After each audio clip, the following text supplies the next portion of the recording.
Hello दोस्तों, नमस्कार। मैं अनार चौधरी एक बार फिर से आप लोगों का स्वागत करता हूं आपके अपने यूट्यूब चैनल इतिहास गुरु पे। आज ये हमारी दिल्ली सल्तनत का दूसरा टॉपिक है, वो है खिलजी वंश। खिलजी वंश।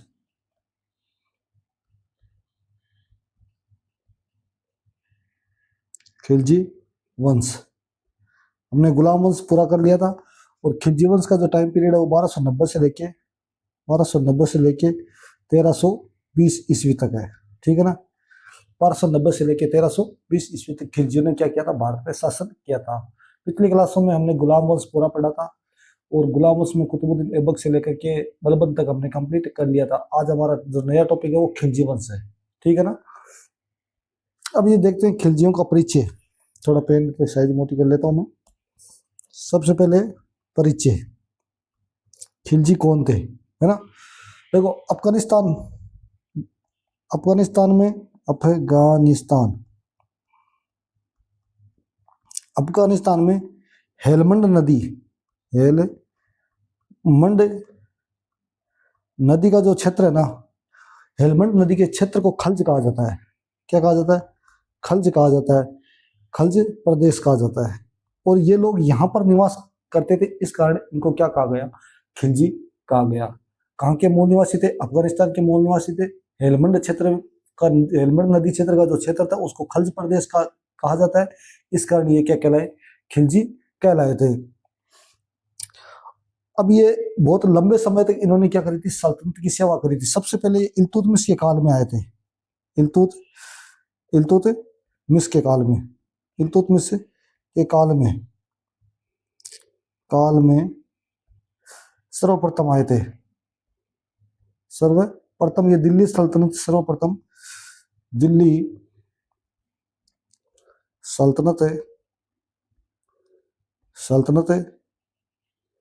की सेवा में आए थे। ध्यान रखना, किसके समय सबसे पहले ये आते हैं इल्तुतमिश के समय ये आते हैं। और इनको उत्तर पश्चिमी सीमा, भारत की जो उत्तरी पश्चिमी सीमा की रक्षा की जिम्मेदारी दी गई थी। ठीक है ना। आए किसके काल में थे? इल्तुतमिश के काल में आते हैं। और भारत का जो उत्तर पश्चिमी इलाका है उसको रक्षित करने या उसकी सुरक्षा की जिम्मेदारी इनको दी गई थी। बर्नी इनके बारे में लिखता है। बर्नी इनको गैर तुर्क कहता है। क्या कहता है?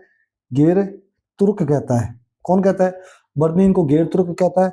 और निजामुद्दीन अहमद जो है, निजामुद्दीन अहमद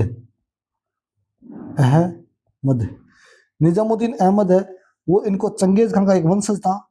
चंगेज खां के वंशज, जिसका नाम क्या था? कुलीज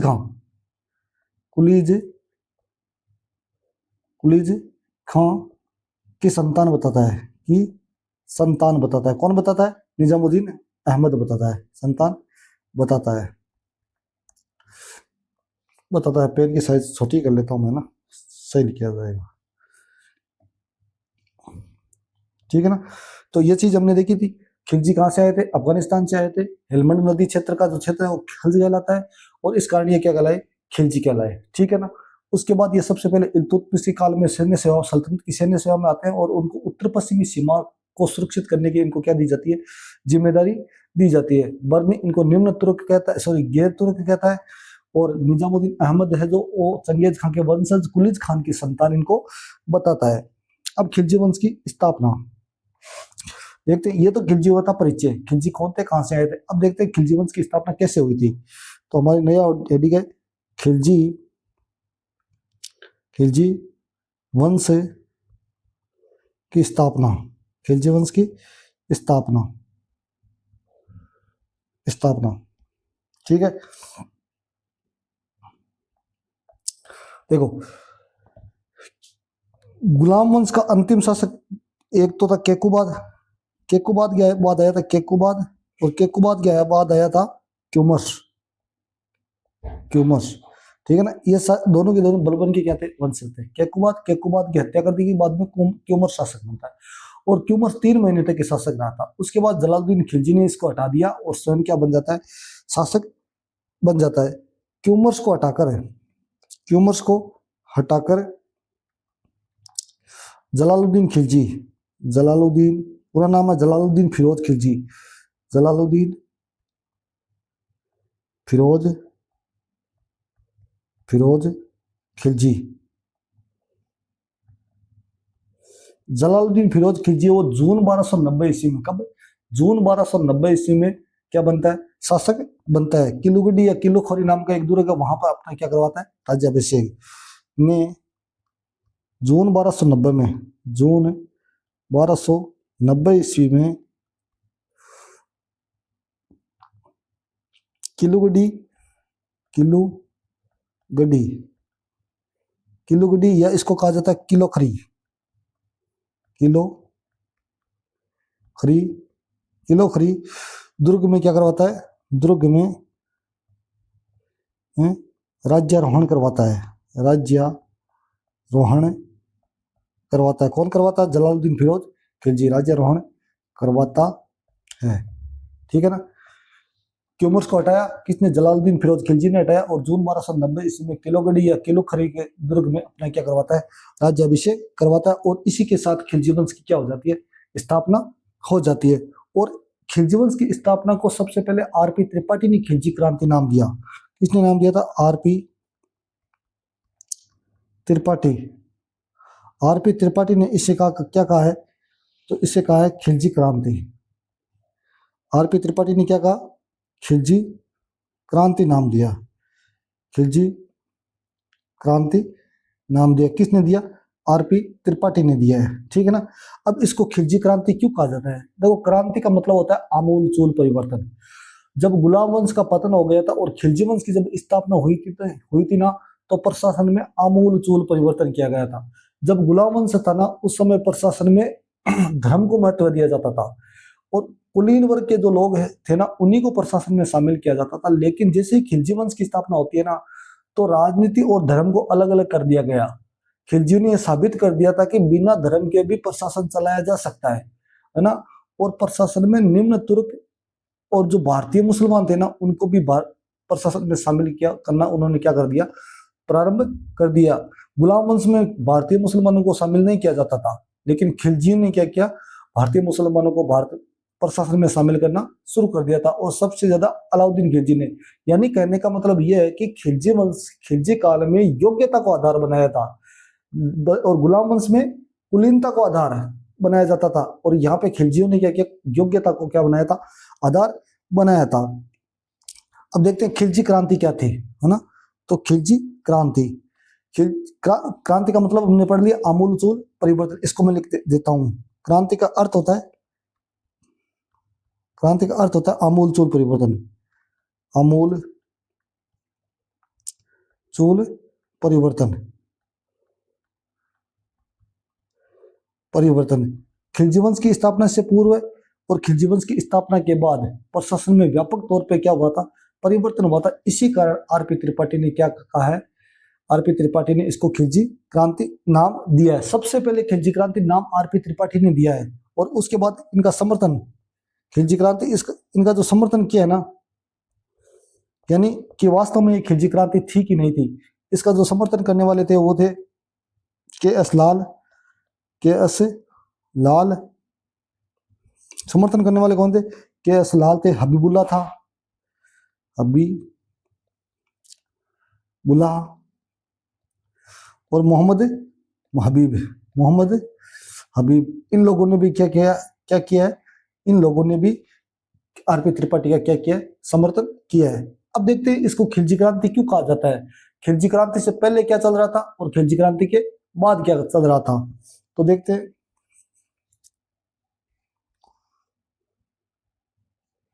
थोड़े पेज एड कर लेता हूं।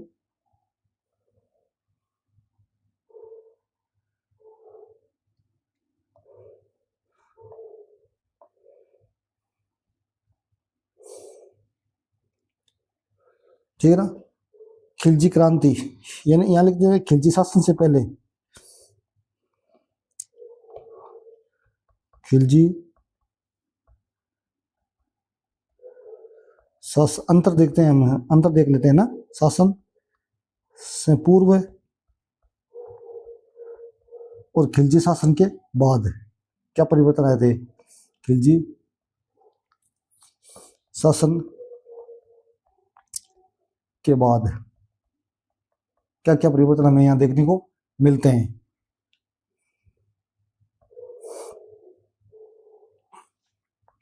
देखो, खिलजी शासन से पहले की हम बात करें तो राजनीति और धर्म को साथ साथ रखा जाता था, यानी पूरी की पूरी राजनीति, पूरा का पूरा प्रशासन है वो धर्म से संचालित होता था। तो यहाँ लिखते हैं राजनीति धर्म द्वारा संचालित होती थी, धर्म द्वारा संचालित। और जाहिर सी बात है, जब राजनीति और धर्म एक साथ रहेंगे तो अमीर और उलेमा वर्ग का क्या रहेगा, प्रभाव रहेगा। उलेमा व अमीर वर्ग द्वारा प्रभावित। और खिलजी शासन के बाद क्या हुआ था, राजनीति और धर्म को अलग अलग कर दिया गया। राजनीति व धर्म को अलग अलग कर दिया गया, और अमीर और उलेमा जो वर्ग थे ना, उनका यहाँ पे क्या हो जाता है, महत्व कम हो जाता है, ठीक है ना। और शक्ति को प्रमुख स्रोत माना गया, शक्ति को सत्ता का प्रमुख स्रोत माना गया।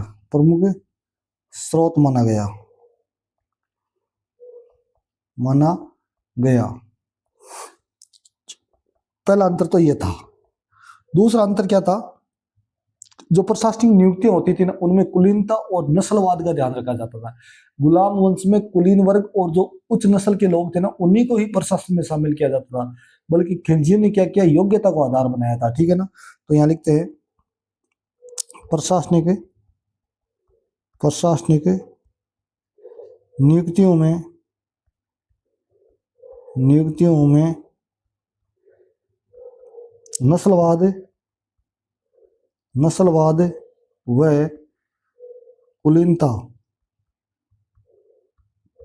व कुलीनता तथा जातिवाद भी था। जातिवाद को आधार माना गया।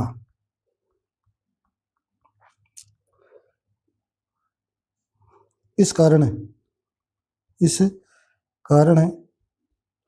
भारतीय मुसलमानों को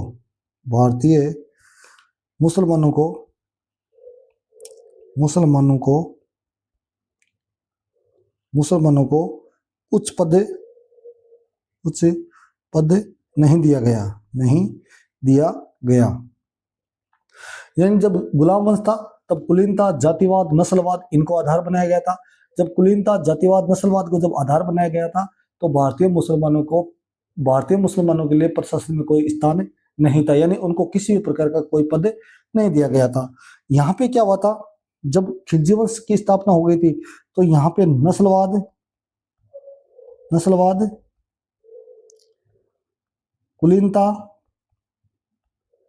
कुलीनता व जातिवाद के स्थान पर योग्यता के आधार पर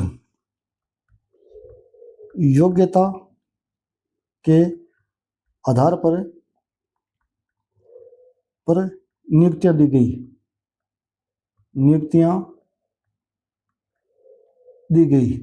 ठीक है ना। जब योग्यता के आधार पर नियुक्तियां दी गई तो भारतीय मुसलमानों को भी प्रशासन में क्या किया गया, शामिल किया गया। इस आधार पर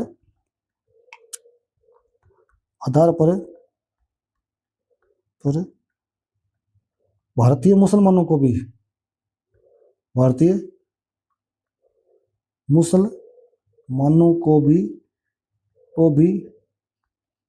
प्रशासन में शामिल किया गया। शामिल किया गया। ठीक है ना, ये दो अंतर पढ़ लिए हमने।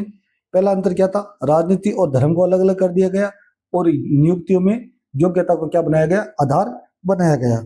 तीसरी अंतर क्या था, गुलाम वंश में या खिलजी शासन से पहले जो विद्रोही थे ना, विद्रोहियों का निर्मम दमन किया जाता था। विद्रोहियों का निर्मम दमन किया जाता था, निर्मम दमन किया जाता था। लेकिन खिलजी वंश की स्थापना के बाद कूटनीतिक सहारा लिया जाता था। अगर जरूरत है तो उनको रखा जाता था साथ, अगर जरूरत नहीं है तो बाद में उनका क्या कर दिया जाता था, उनको हटा दिया जाता था या उनका दमन कर दिया जाता था। यानी सजाएं कम, इस समय सजाएं कम कम तथा कूटनीति का सहारा लिया गया। कूटनीति का सहारा लिया गया, सहारा लिया गया। इन परिवर्तनों के कारण इसको क्या कहा जाता है, खिलजी क्रांति कहा जाता है। तीन कारण हमने पढ़े, खिलजी क्रांति क्यों कहा जाता है। एक तो कुलीनता की जगह, कुलीनता जातिवाद नस्लवाद की जगह योग्यता को आधार बनाया गया। पहली चीज धर्म और राजनीति को अलग अलग कर दिया गया। दूसरी चीज और तीसरी चीज थी सजा कम कर दी गई, और कूटनीति का क्या लिया जाता था, सहारा लिया जाता था। इस प्रकार से खिलजियों ने यह साबित कर दिया कि प्रशासन में धर्म का उतना महत्व नहीं है, प्रशासन में योग्यता का ज्यादा महत्व है। ठीक है ना, और इसी वजह से आरपी त्रिपाठी ने इसको क्या कहा, इस खिलजी वंश की स्थापना को क्या नाम दिया, खिलजी क्रांति नाम दिया है। तो ये खिलजियों का हमारा था परिचय। अब पढ़ते हैं खिलजी सुल्तान कौन कौन से थे। खिलजियों की स्थापना, खिलजी वंश की स्थापना, खिलजी सुल्तान, खिलजी सुल्तान। खिलजियों में दो ही सुल्तान इंपॉर्टेंट है, एक तो जलालुद्दीन खिलजी ज्यादा नहीं, सबसे ज्यादा इंपॉर्टेंट है अलाउद्दीन खिलजी। उसके बाद छोटे छोटे शासक है ना, उनका उतना ज्यादा रोल नहीं है। तो सबसे पहले खिलजी सुल्तानों में सबसे पहले पढ़ते हैं जलालुद्दीन खिलजी। जलालुद्दीन खिलजी,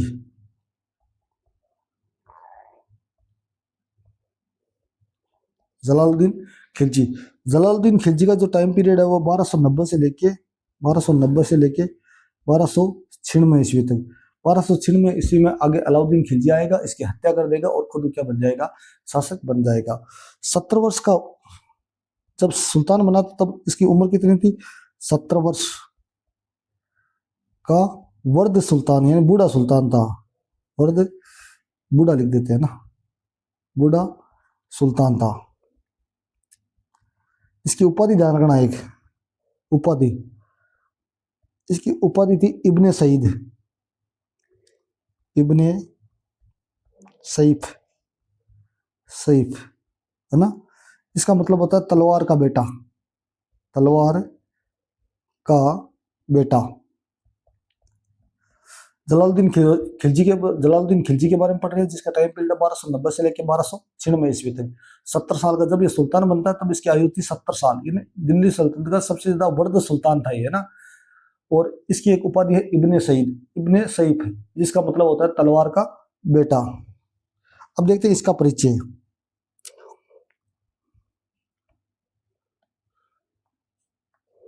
परिचय,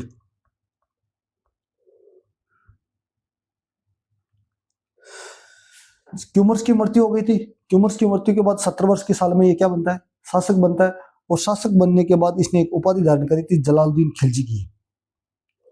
उपाधि कौन सी थी, उपाधि, एक तो उपाधि ध्यान रखना ये इब्ने सईफ है, एक इसकी उपाधि और है शाइस्ता खां, शाइस्ता खां। ठीक है ना, एक उपाधि और है, इनको मैं यहां से हटा देता हूं। परिचय तो हो ही गया इसका, है ना। एक उपाधि इसकी जो सुल्तान जिस नाम से बना था वो जलालुद्दीन फिरोज, जलालुद्दीन जलालुद्दीन फिरोज इसका नाम था, जलालुद्दीन खिलजी, जलालुद्दीन खिलजी। और 13 जून 1290 में किलूगढ़ी के दुर्ग में अपना क्या करवाता है, राज्याभिषेक करवाता है। अब देखो शासक बनने से पहले ये अलग अलग पदों पे रहा था, है ना। खिलजियों का प्रवेश इल्तुतमिश के काल में होता है, बाद में धीरे धीरे इनके वंशज आगे सल्तनत की सेवा में रहते। और जब जलालुद्दीन खिलजी जब सुल्तान बनता है ना, वो अलग अलग पदों पे रहता था। शासक बनने से पहले, शासक बनने से पूर्व निम्न पदों पे सेवा दी थी। निम्न पदों पर सेवा दी थी। कौन कौन से पदों पे सेवा दी थी? सेवा दी। कौन कौन से पदों पे सेवा दी? देखो, बलबन के समय, बलबन जब बलबन शासक था ना, इसके समय ये क्या था, किस पद पे था? सेनापति के पद पे था। किस पद पे था? सेनापति के पद पे था। जब केकुबाद शासक बनता है ना, बलबन का उत्तराधिकारी केकुबाद के समय ये सर ए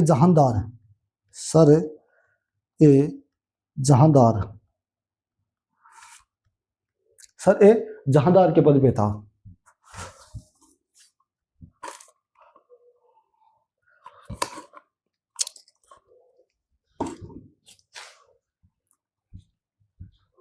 केकुबाद के समय किस पद पे था? सर ए जहांदार। और एक पद और था, आरिज ए मुमालिक। आरिज ए मुमालिक यानी केकुबाद के समय ये दो पदों पे रहा था, सर ए जहांदार और आरिज ए मुमालिक। सर ए जहांदार का मतलब होता है अंगरक्षकों का प्रधान, और आरिज ए मुमालिक का मतलब होता है युद्ध मंत्री। ठीक है ना। और क्यूमर्स, अंतिम शासक है गुलाम वंश का क्यूमर्स। और क्यूमर्स के समय ये प्रतिशासक या वजीर पद पे रहा था। प्रतिशासक या वजीर पद पे रहा था। कौन? जलालुद्दीन फिरोज खिलजी। अब देखो, इसने केकुबाद की हत्या करवाई थी, क्यूमर्स को हटा दिया था।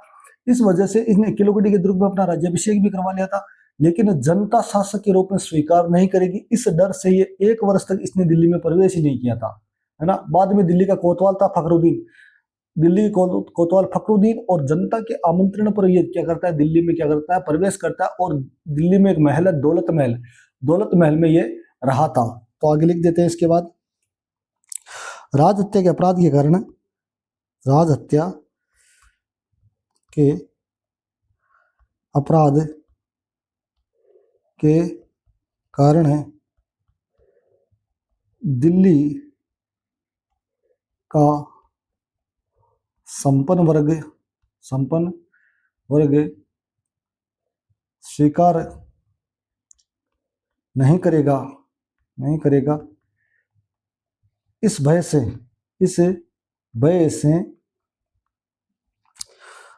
जलालुद्दीन को जेके लिख रहा हूं ना, जलालुद्दीन को जेके नाम से समझ रहा है ना। जेके का मतलब जलालुद्दीन खिलजी। जलालुद्दीन खिलजी ने 1 वर्ष तक दिल्ली में प्रवेश ही नहीं किया। दिल्ली में प्रवेश नहीं किया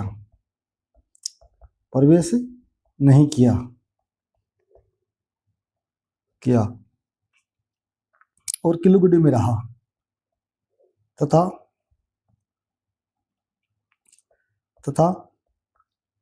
किलुगढ़ी में रहा।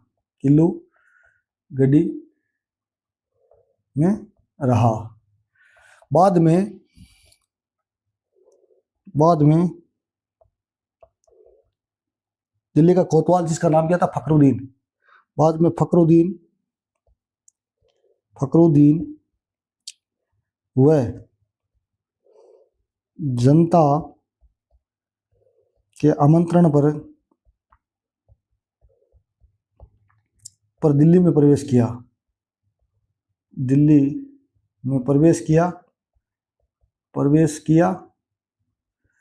तथा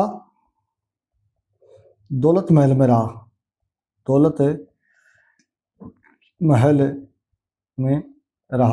क्वेश्चन पूछा जा सकता है कि जब जलालुद्दीन फिरोज खिलजी ने जब दिल्ली में प्रवेश किया तो वो किस स्थान पे रुका था? तो ध्यान रखना, दौलत महल में वो रुका था। इसने यहाँ पे बलबन का लाल महल देखा अवश्य था, लेकिन बलबन के सिंहासन पर कभी नहीं बैठा। बलबन का लाल महल देखा था, लेकिन बलबन के सिंहासन पर ये नहीं बैठा, क्योंकि इसका मानना था कि मैं एक सेवक हूं और सेवक को सिंहासन पर बैठने का यार जो राजगद्दी होती है उस पर बैठने का कोई अधिकार नहीं है। शासक बनने के बाद इसने क्या किया, प्रशासन का पुनर्गठन किया था। तो यहाँ पे अगली हेडिंग लगा लेते हैं,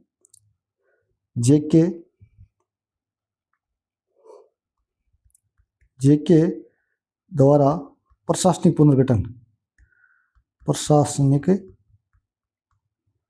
पुनर्गठन,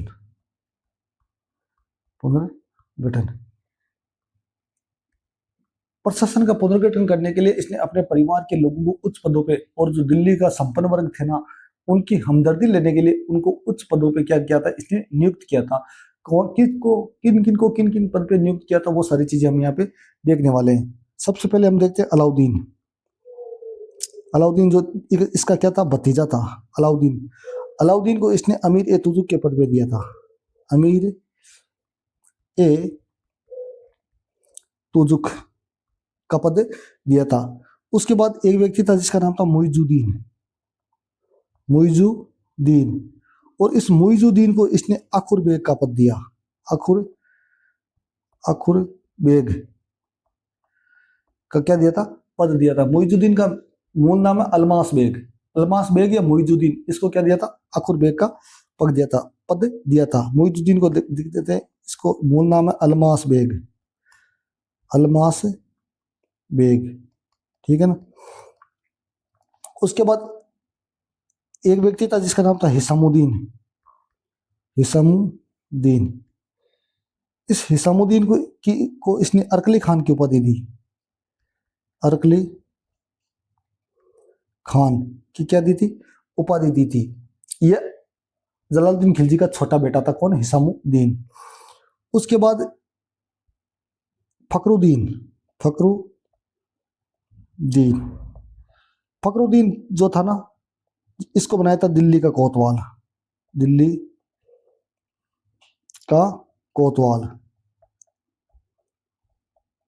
किसको बनाया था, फखरुद्दीन को बनाया था। एक व्यक्ति था ख्वाजा खातिर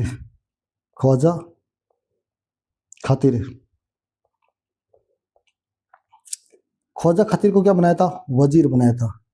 ख्वाजा खातिर के बारे में एक चीज याद रखना, दिल्ली का सबसे ज्यादा समय तक पद वजीर रहने वाला व्यक्ति था, प्रधानमंत्री रहने वाला व्यक्ति था, कौन, ख्वाजा खातिर। सर्वाधिक समय तक वजीर पद पे रहा था, वजीर पद पर रहा, कौन, ख्वाजा खातिर रहा था, ठीक है ना। आगे देखते हैं। इसके बाद एक व्यक्ति आता है जिसका नाम है मलिक छज्जू,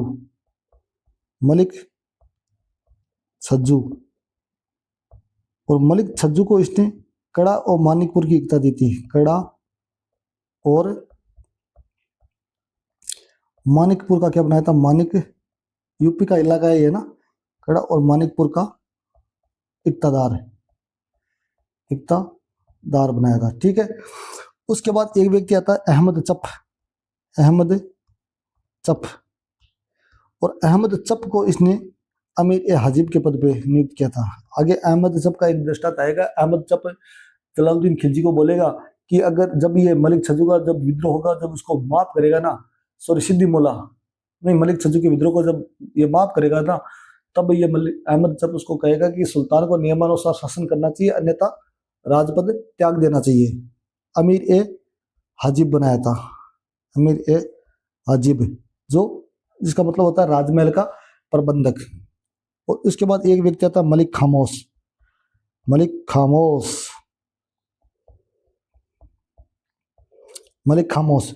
इसको आरिज ए मुमलिक का पद दिया, आरिज सैन्य प्रधान, आरिज ए मुमलिक, जिसका मतलब होता है सैन्य प्रधान। आरिज ए मुमलिक का पद दिया, और एक योगरेश खां नाम से उपाधि दी थी, योगरेश खां की उपाधि दी थी। किसको दी थी, मलिक खामोश को दी थी। तो इस प्रकार से जलालुद्दीन खिलजी ने शासक बनते ही प्रशासन का क्या किया था, पुनर्गठन किया था। और प्रशासन का पुनर्गठन करके इसने सभी वर्गों के लोगों को प्रशासन में शामिल किया और सभी को संतुष्ट किया था, है ना। अब हम देखते हैं जलालुद्दीन फिरोज खिलजी का जो प्रशासन है या उसकी जो नीति है उनकी क्या देखते हैं, विशेषताएं देखते हैं।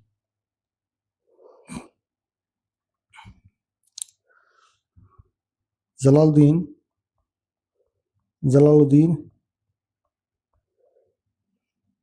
खिलजी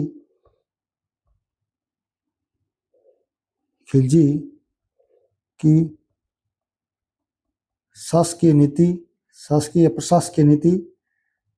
नीति की विशेषताएं। पहला काम इसने क्या किया, जितने भी समुदाय थे उनके प्रति सद्भावनापूर्ण व्यवहार कायम किया था। सभी समुदायों के प्रति सद्भावनापूर्ण व्यवहार। दूसरी चीज इसने क्या किया, शासन में हस्तक्षेप करना और क्रूर नीति का इसने क्या कर दिया था, त्याग कर दिया था। शासन में हस्तक्षेप व क्रूर नीति का क्या कर दिया था, त्याग। और तीसरा काम इसने क्या किया था, जो विद्रोही थे ना उनको क्या कर दिया था, माफ कर दिया था, एक सिद्धी मुल्ला को छोड़ करके, है ना, वो अपवाद है इसके काम। विद्रोहियों चोरों ठगों को माफ कर दिया। कहते हैं कि चोरों को, दिल्ली के जो चोर थे ना उनको इसने क्या किया, कभी चोरी न करने की शपथ दिलवा करके इनको क्या भेज दिया था, बंगाल भेज दिया था। तो ये था हमारा जलालुद्दीन खिलजी का जो प्रशासकीय जो नीति थी ना जलालुद्दीन खिलजी की, उसकी विशेषताएं, ठीक है ना। और इन विशेषताओं के कारण यह जलालुद्दीन खिलजी की जो ये नीतियां थी ना, जैसे सभी समुदायों के प्रति सद्भावनापूर्ण व्यवहार करना, शासन में हस्तक्षेप और क्रूर नीति का त्याग करना, और तीसरे विद्रोह